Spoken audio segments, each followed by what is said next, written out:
It's a pleasure to be joined on the stage by John Cumming, Business Development Manager at Artemis Technologies, and Callum Campbell, CEO of Greenline Marine. Gents, would you like to just quickly introduce yourselves and talk a bit about your companies? Sure, yeah. So, thanks very much for having me here. I'm from Artemis Technologies, which is America's Cup yacht racing spin-off into a technology company specializing in hydrofoil technology. And we pair that with the latest of electric vehicle technology and battery technology to bring highly efficient vessels, be that from 12 meters to 24 meters currently. And we do sort of ferries to workboats to offshore wind, etc. And we've had boats in the water for about 1.5 years now in the UK.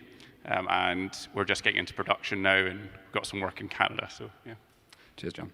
And Callum, would you like to talk a bit about Greenline? Sure, great. My name is Callum Campbell. I'm the CEO and founder of Greenline Ferries. So we're looking to introduce all-electric high-speed ferries from Bowen Island to downtown Vancouver and from Gibsons to downtown Vancouver. And once again, we want to do this with all-electric boats. My background, I'm a naval architect. I've spent almost my entire career with car ferries, so designing car ferries, getting car ferries built for clients. And I guess, I know what the car ferries can do and what they can't do. And I guess, we're asking a lot from a car ferry system right now. Not just in BC, but around the world. We want car ferries to be cheap and green and reliable. And I guess, I think it's time to bring other tools to the job. And I think, this is part, we've been talking today about modal shift on land. And I think, bringing passenger-only ferries to BC is part of bringing modal shift to the waterways as well. Thanks, Callum. So you're both looking at the passenger-only sector for the most part, but you're probably trying to solve slightly different questions. Do you want to just talk about a little bit about the why of your company? What is the heart of what the problem your company is trying to solve? Maybe you could go first, John. Yeah, sure. So the reason that Artemis kind of spun off from the America's Cup yacht racing, we still do, part of the business is still doing the sort of leading edge of the foiling technology in yacht racing, but it was because Ian Percy, our CEO, who's an Olympic gold medalist and still coaches all the sort of racing teams in the UK, he saw that the boat was doing 54 knots in 10 knots of wind. So it was ridiculously efficient and realized we had something here. And very sadly, one of his best friends died while they were racing, that he'd raced with Bart for a long time. And he said he wanted to do something sort of good in his memory and use the technology. So they looked at a few different options, including wing sails and foiling. And the decision was that the foiling, if they could make it active foiling, which is when you have a very niche foil, a very slim foil, and you have actuators in a wing, just like an aircraft, and you have a flight control system, which makes the boat fly stably. Then if we could do that, it would be highly efficient, and we could pair it with electric technology to have an electric drive and reduce, for example, one of the ferries we looked at, the duty cycles, including buying the boat versus a displacement boat, would be a £25 million saving. And then the CO2 emissions clearly go down to zero depending on where you're getting the energy. So that was over 15 years. So that's kind of where it came from, and the mission of the company is to decarbonize the maritime sector. There's been lots of other aspects that have come out of that which were unexpected, which would be the stability of the craft, the fact there's no wake, and the comfort, etc., that then a lot of other clients like the Coast Guard and Defence are very interested in. And a lot of work's going on recently in understanding the impacts on bodies, and some of the work in the military is very hot on this after guys have been injured. So that's just another aspect of the technology that we're interested in exploring.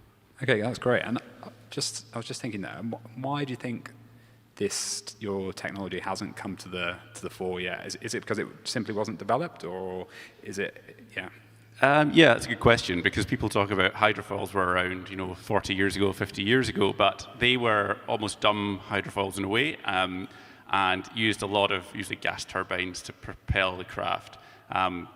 With the advent of the sort of foiling and racing, yacht racing, that understanding and composites, the understanding of the technology means that we had to use a lot of simulations. So we spent £80 million developing our simulator to build the vessel for the America's Cup, and then I've continued using that, and it's one of the most advanced marine simulators in the world. And when you have that information, then you can build reliable foils that are very efficient. And so I think part of the reason is it's still quite difficult to do. And that's the reason that Ian wanted to build the company in the UK and chose foiling, because if we'd done the wing sails, it would have been easy to replicate in Vietnam or somewhere where it's cheap labor. But if you have the foiling and the flight control system is quite complicated, that's a barrier to entry, and we can use high-skilled workers in the UK to do it. Yeah, it's amazing. I remember going on a Greek hydrofoil ferry about 15 years ago, and yeah, sounds like the technology's come on somewhat. So yeah, I hope so. And yeah, Callum, same question to you. What's the heart of Greenline? And yeah. Yeah, sure, thanks. So I'm super excited about John's technology, and in the marine industry, we tend to be very, very conservative about making technology choices, and generally the culture is quite conservative. And so this idea about technology that's coming from the America's Cup boats and eventually commercializes to a very practical mobility application is just kind of amazing. So John's working on sort of the technology side. Greenline's about deployment. We want to deploy proven tech. We don't want to reinvent the wheel. This isn't an R&D project. This technology is available. It's working all around the world. It's working in Europe, passenger-only ferries. All-electric passenger-only ferries are working around the world. And even in Seattle, in around Puget Sound, right, we've got this fleet of passenger ferries that really empower, people in around Puget Sound and Seattle to get around. So that's really what Greenline's about. The heart and soul of the company is to be really efficient, have a really efficient mode of transportation, connect people between the hearts of their communities. We like to consider ourselves the waterway extension of the new mobility modes that have sort of rewired Vancouver in the past 20 years. When you hit the waterway, you can hit a passenger ferry and get to your next community. That's great, thanks. So yeah, I just thought I'd move on to more specific provincial items. So remote communities, there's a lot of them here in BC. How do you think your maritime solutions could help those communities and perhaps replace some of the more carbon emitting technology that we have at the moment?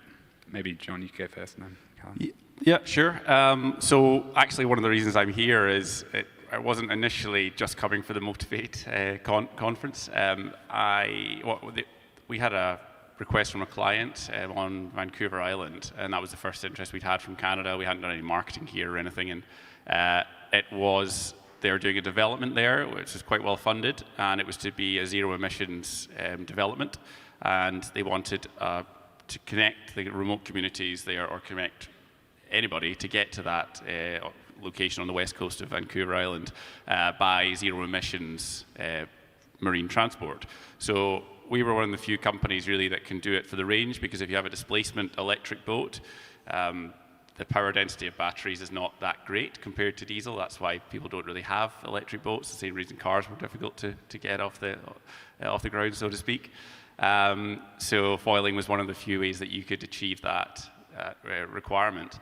And that then turned into partnership opportunities with the First Nations and linking up their remote communities with the vessels and having charging infrastructure there.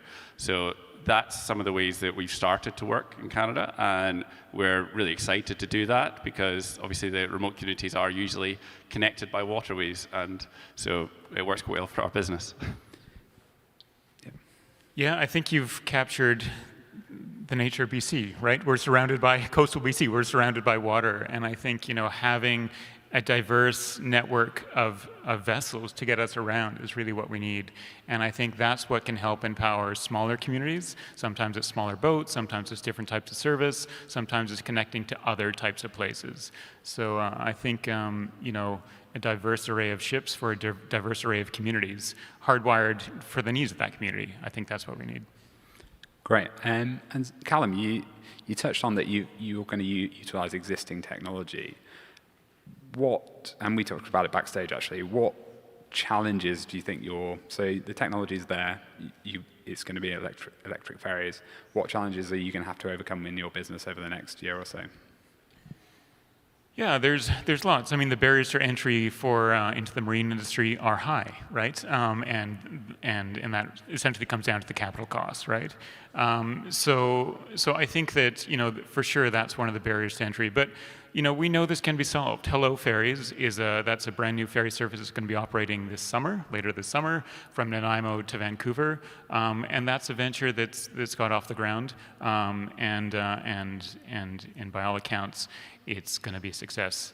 And I think this is one of those long time, many tried solutions, but I think the timing is right now, just in terms of the world, in terms of how people want to get around. So I think the roadmap for funding is there. It's not easy, but it's there. That's great. Yeah, I'm sure you'll have success over the next year.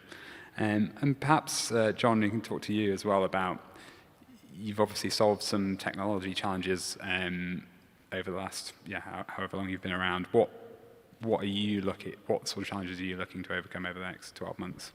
Yeah, I think, so one of them is charging infrastructure. One of the advantages of the foiling technology is that you use about 80 to 90% less energy. You require that less energy to travel at the speeds because you don't have the drag from the displacement vessel. That's great in a way in saving money, but it's also really important because it means that the power demand on the grid is far less than if you had just purely electric ferries.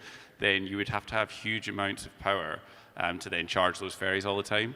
So if you've got 90% requirement, or probably in realistic, because you're going to have to foil, etc., you have to go through displacement mode to get there, to get to the foiling point, then you might be about 80% less energy to use. So that's still a major hurdle to overcome with the larger 24-meter ferries, because you've got a megawatt charging system, and that's being developed. We're in basically a group of companies in Europe who are trying to go through a standardization process there with the truck industry who are trying to do the same thing.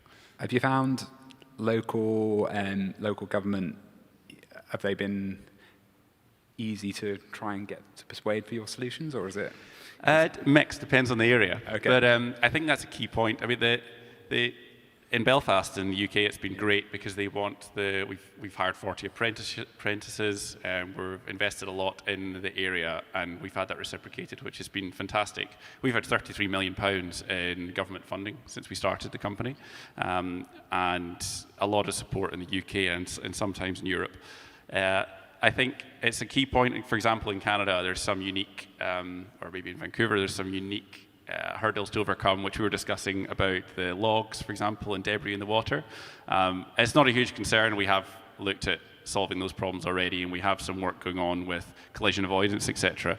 But that's something that when companies come to a certain area and they want to de-risk that investment, then that's something that governments and investment partners could do well to actually try and provide funding for those sorts of activities that are specific to the area to enable the innovative technology to come in easier. Okay. And this is probably, I know you're both working for ferries or boats that are going to be electrically powered, but do you see any other fuels coming into the mix in your sector of the industry? Maybe Callum, you could go, and then... Yeah, I mean, in BC, it's an obvious solution, right? In BC. I mean, we've got, in the BC interior, we've got these great big hydro dams, and we've got spinning turbines in the BC interior, and just the natural affinities, they should be spinning turbines on the coast, right? It's just, it works so well when you've got clean electricity.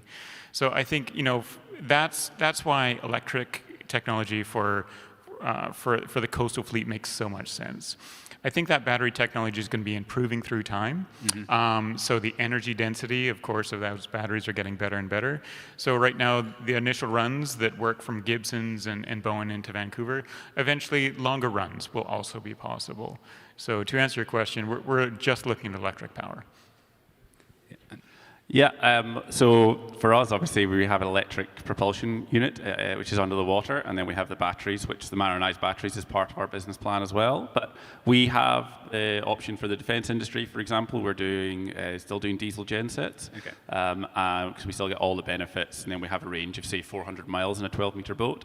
But we also look at hydrogen as well, maybe for the larger vessels. I mean, the key part to Artemis is that it's really the foiling technology and the e-foiler, but it doesn't mean we have to rely solely on electric batteries for the power. So we can go across that, and I think that's quite sensible. For certain markets, there may be a demand for hydrogen or some other things, so to be aware of that for us. Okay, thanks. We've just got a couple of minutes left, so I thought I'd probably maybe go to my last question. And perhaps, Callum, you can talk from a BC perspective on what you'd like the transportation system to look like here. I know you're probably going to have to get out your crystal ball here, but maybe what you see the BC transportation sector looking like in 15 years' time. And then, John, I'll ask you another question in a minute. Yeah, I mean, I guess the holy grail, I mean, I think is connected, seamless travel, right, from one mode to the next, where you can embark on your journey from your home, from a coastal community, and you can see your way all the way into the city and all the changes you're going to make along the way. I'd love ferry service to be boring. I'd love ferry service to be absolutely transparent. Reliable, boring, yeah. That that the modes and the transfers you make along the way are seamless and give you time to really do whatever else is that you want to be doing. Okay, great. Yeah, I mean it's a good goal to achieve, and yeah, decarbonized as well. So yeah, and John, maybe from a slightly bigger, because you're operating in quite a few different areas. Maybe you could talk a little bit about where you see Artemis in 15 years and what the vision is. Yeah. Well, I mean, there's aspirations, and no, everyone's got a good plan until something happens. But our technology roadmap looks at one is the foiling side of the vessels and continuing developing that. And I mean, if you look at the foils in the America's Cup, they've got the CLGP is another sort of foiling yacht racing sport or area there. They've gone from, they were stuck at 47 knots in 2 years. They've gone now to 54 to maybe 58 knots.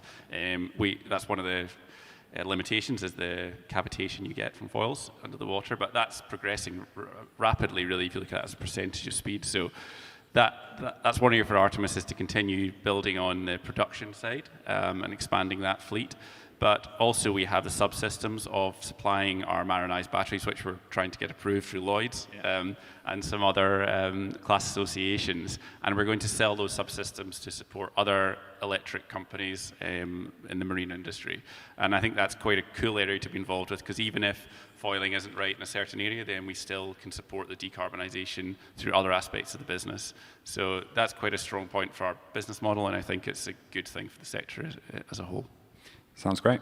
Well, that's all we've got time for today. So thanks very much to you both for your time. And yeah, I really appreciate it. And that was the Revolutionizing Maritime Transportation panel. And thanks very much for listening.